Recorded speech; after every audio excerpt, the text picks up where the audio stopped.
Hey, now it's the Rob from 106.1 KISS FM here with my broadcast colleague, Derek Cornish from WKDQ, here once again with the Enhancement talent, talking all things wrestling, and we appreciate you always giving us your comments, whether it's at our Twitter, which is at the eTalent, our email addresses, you'll find those at the bottom of the screen, and subscribing to our channel and commenting. We always appreciate that, and that's kind of what we're going to do today, Rob. We have been getting a good bit of feedback from you guys. We appreciate it. And today we are opening up the Enhancement Talent Mailbag.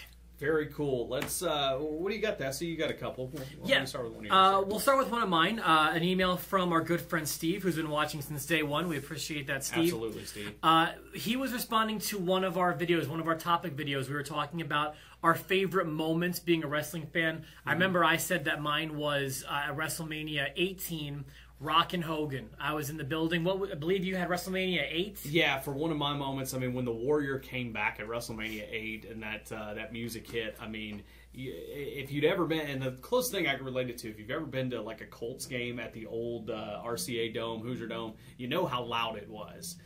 But I've never heard a moment more loud than when the Warrior came back to save Hogan at WrestleMania 8. Well, as local as that is, Steve has an even more local story about Evansville wrestling. Hey, Rob, to this day, my favorite moment was in 1997, watching Stone Cold and HBK win the tag titles from the second row at Raw and knowing I had been cemented in WWE films. I have never been to a WrestleMania yet, hoping that changes for 32 in Dallas. On a more personal live experience, I was at a house show here at Roberts Stadium.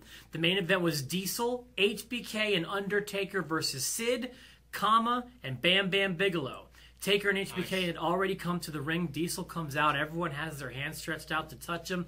I decide to put my hand out in the high five pose. He walks up to me and slaps the crap out of my hand and grabs it for a split second. He doesn't touch anyone else on his way to the ring. Nice. For me, that was an awesome experience, and that is cool. I love stuff like that. Very cool. And that's like kind of back in the day. Remember when he turned heel, but he was like, "But if you still have the black gloves, I'll you gotta sell the merch." I wonder if it was during that era. And Nash was always the man who knew how to make money. So, yeah, cool. Nash. It's like, sometimes he's a real smart guy, and sometimes not so much. It depends on when you catch him. Yeah. Like, he was a college-educated guy, but then sometimes, the things he said, check the adjective or check the verb, big, or whatever he said. Yeah. So you never know what you're going to get with Nash. What do you have? I've got a comment from only JM is what I've got, who was commented on our YouTube channel and said, talking about the Lucha Underground show that I talked about. He said, I thought the show was very good. Haven't watched wrestling for a while now. I just couldn't handle the American soap opera targeted to 2-year-olds that was happening backstage in WWE and TNA.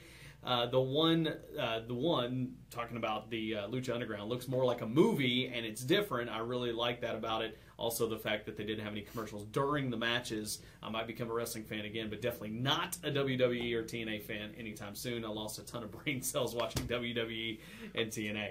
Okay, all right, I get it. A little harsh on WWE and TNA, but I get where you're coming from there, Jay. But Lucha Underground, and I'm assuming you never found the El Rey Network on your cable system. Huh? Well, I did, and I watched episode 2 last night of the show. I agree. It is kind of like a movie, especially the backstage segments more than anything. Like, it definitely filmed like a movie with the Conan stuff backstage and Prince Puma and all that. But last night, they definitely took a step forward. Hey, okay, here's the deal. They're trying to be different from WWE and TNA. I get that. I'm a fan of different. I'm not a fan of chair shots to the head in this day and age. Fair enough. Unprotected chair shots to the head. We kind of know better now these days of what it can do to you. Thanks, Chris Nowinski. Exactly. I'm not a fan of men beating up on women either, as you also know. So that being said, I'm definitely not a fan of unprotected chair shots to the head from a man to a woman. Really? And that was the only problem I had with last night's show. Chavo Guerrero makes it clear that he's a heel and hits Sexy Star with a chair to end the show. Didn't like that, but I will say the rest of it was well done. Again, a great tag team match to open the show. The Thugs that jumped in on Johnny Mundo and Prince Puma the week before. They had a tag match.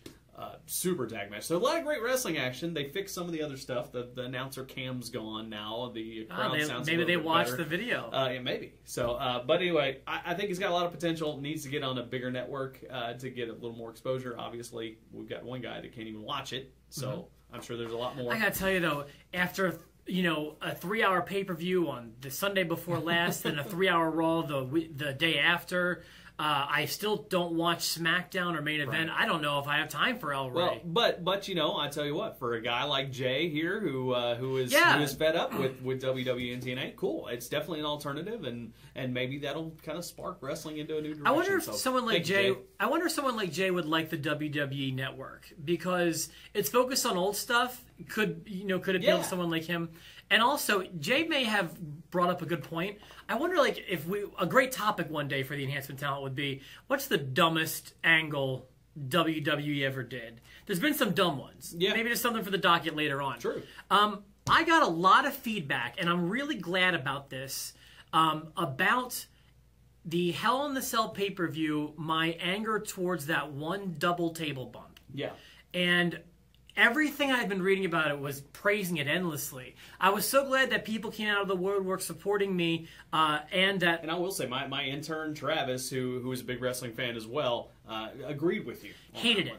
It was too forced. It was too long of a build. It was not suspenseful. It was obvious. They might as well have had Christmas lights on the table. That both of them they were clearing it off. I thought it came off terribly.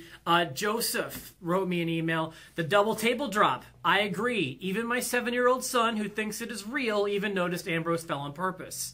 I agree.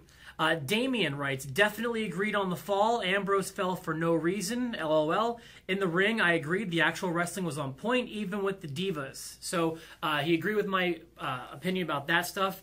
Mike on our Facebook page commented that he thought the double fall was stupid. I was glad to see people agreeing with me. I also want to shout out John, who on the video commented, this is how I follow wrestling now. Haven't watched Raw consistently in years, but I never missed the Enhancement Talent. John, we appreciate you watching those videos. Thank you very much. We'll try to keep you up to date on what's going on.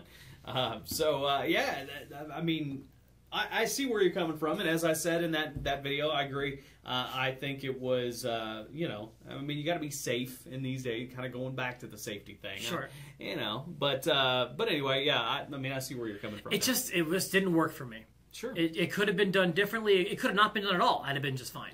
Let me, and before we close things out, I'll give my little mailbag in here too. The one thing I didn't talk about, well, actually we didn't talk about it after Raw, we talked before Raw. So one thing I want to throw in on Raw, besides everything else that happened, and we need to kind of figure out where these teams are going. We might do that in the next episode. But a couple things that I like from Raw. I kind of like where the former Wyatt members are going. We kind of saw something from both of them on Raw. Something's happening, yeah. I liked the Luke Harper video. I'm very excited about what's coming for him. And I thought the one-word promo from Eric Rowan, did you catch that? It was after a diva, right? It was after a diva, but he was talking to Renee Young. He kind of stroked her hair, pulled the mask up, and said, pretty. I like that. I think that's cool. So, sure. So anyway, I kind of like where they're going with those guys. I will say this, and we can bring us up more on Monday. Boy, do I have thoughts about having another match on the network after the 3-hour Raw to begin with. You can probably tell from the tone of my voice how I feel about that. And I think it's funny that we talked about lots of different ways that they could boost the network. And one thing we didn't talk about was dropping the title on the network exclusively. So interesting. But what about that? Well, how about just a 24-hour Raw? How about just 24 hours of Raw, USA, starting Monday at 7? Let's do it. Yeah, my goodness. I'm exhausted. Thank you for the emails. Of course, continue to email us, and we'll get another mailbag segment on very soon. We appreciate that at the eTalent. That's right, on Twitter, and also our email addresses, like I said, they're all down there at the bottom. Make sure you subscribe, and we'll see you next time on the Enhancement Talent.